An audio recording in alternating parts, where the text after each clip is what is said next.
Hello, and welcome back to our channel. Today, we're diving into a topic that many of us love, pasta.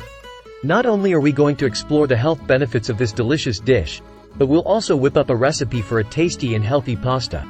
But before we start, remember, moderation is key. Let's get cooking.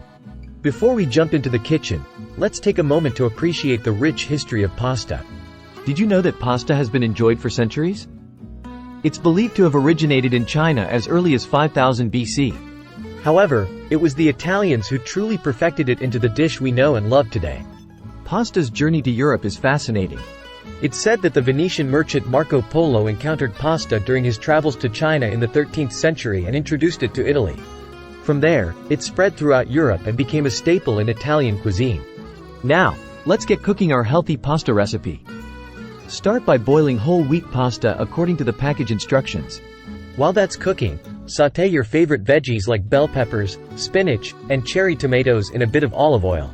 This adds flavor and a nutritional punch to your dish. Once your veggies are tender, add the cooked pasta to the pan and toss everything together. To boost the protein content, you can add some grilled chicken or chickpeas. And here's a pro tip. Instead of drowning your pasta in heavy sauces, try using a light olive oil and garlic dressing or a homemade tomato sauce. And there you have it. A delicious and healthy pasta that's packed with nutrients and flavor. But before we dig in, remember that while pasta can be a part of a balanced diet, moderation is key. Overindulging in large portions or creamy sauces can lead to excess calories and may not be the best for your health. So, next time you're craving pasta, don't feel guilty.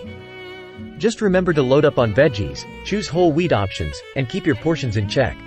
Thank you for joining me today, and I'll see you next time with more tasty and nutritious recipes. Bye for now.